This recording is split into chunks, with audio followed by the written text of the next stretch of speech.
nakikita kang dukha, nangangailangan, kahit hindi manghingi, kapatid, bigyan mo.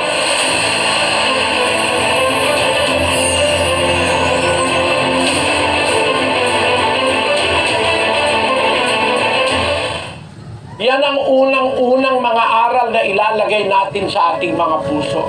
Pag-ibig, no? Una sa Diyos, sa kapwa. At pag may pag-ibig ka, tutulungan mo.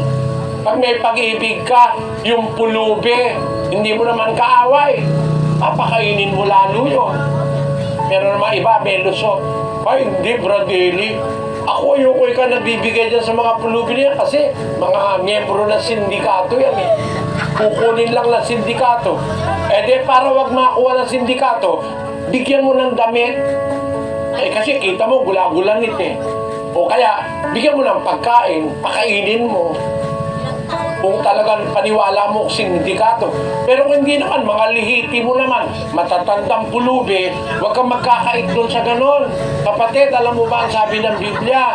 19:17 ng Kamikaan. Ang naaawa sa dukha ay nagpapautang sa Panginoon at ang kaniyang mabuting gawa ay babayaran sa kaniya uli. Kita nyo, napakagagandang salita ng Diyos. Ang naaawa sa dukha, nagpapautang sa Panginoon. Kita nyo, maawa ka lang sa dukha, bino mo napautang mo ang Diyos. Paano mo mapapautang yun? Eh, kanya lahat ng bagay. Pero sabi ng Biblia, napapautang pala natin ng Diyos pag naaawa tayo sa dukha. Naawa ka sa pulubi, naawa ka sa dukha, naawa ka sa ulila, naawa ka sa babaeng baon. Yan ang aral ng Diyos ng pag-ibig na itinuturo sa atin. At kung naaawa tayo, pagka nangungutang ang dukha, papautangin mo. Pag nanghihingi, bibigyan mo. Basahin natin ang 5:42 ng Mateo. Bigyan mo ang sa iyo'y humihingi at huwag mong talikdan ang sa iyo'y nangungutang. Aral ng Kristo yan mga kapatid. Bibigyan mo sa iyo humihingi. Teka muna, humihingi ba? Bigyan mo. Yung umuutang, huwag mong talikdan, kaya mong pautangin. Konti lang naman. Umuutang pambili ng bigas. Kahit na hindi bayaran, bigay mo na lang. Umuutang pambili ng gamot. Bigyan mo na lang, kapatid. Kung talagang gusto mo, pautang mo, pwede rin. Kung hindi na magbayad, salamat sa Diyos. Ang may utang na sa'yo, ang Diyos, babayaran ka niya. Kasi naawa ka sa dukha, nagpapautang ka sa Panginoon, sabi ng salita ng Diyos. Hindi makakalimot ang Diyos na bayaran ka sa tamang pagkakataon. Tatanggap ka ng kabayaran, kapatid.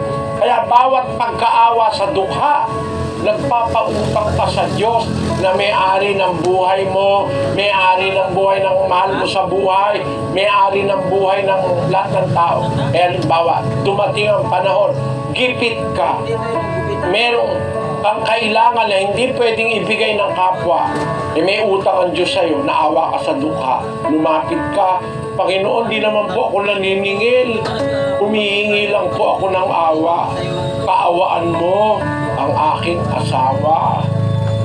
May sakit yung asawa mo, kaawaan mo po, may utang ang Diyos sa'yo, palagay mo hindi kanya bayaran. Kasi gagantihin ka ng Diyos ayon sa ginagawa mo Ang nagpapatawad, pinapatawad din. Ang hindi nagpapatawad, hindi rin niya papatawarin. O kaya, ang naaawa sa dukha, nagpapautang sa Panginoon. Ang kanyang matuwid na gawa, babayaran sa kanya uli. Kaya ang sabi ni Kristo, bigyan mo humihingi, huwag mong tatalikdan ang nangungutang. Ngayon, yun lang ba ang bibigyan mo, yung humihingi? Basahin natin ang 3:17 ng unang Juan. Datapwat ang sinumang mayroong mga pag-aari sa sanglibutang ito at nakikita ang kanyang kapatid na nangangailangan at dooy ipagkait ang kanyang awa, paanong mananahan ang pag-ibig ng Diyos sa kanya? Kahit naman pala hindi humihingi, nakikita mo talagang gipit, dapat huwag ka na maghintay na hingan ka.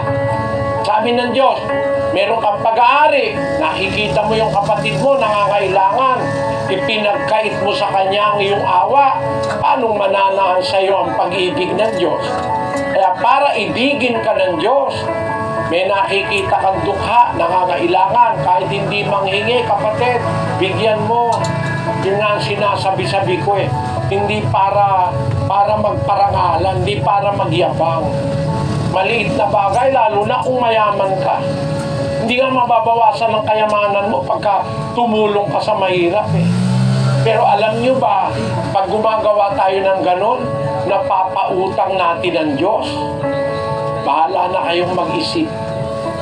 Yan po ang mga aral na magagandang aral ng Diyos, ilalagay natin sa ating mga puso. At pagkaya na ating ginawa, may malaking gantimpala yan sa araw ng paghuhukom.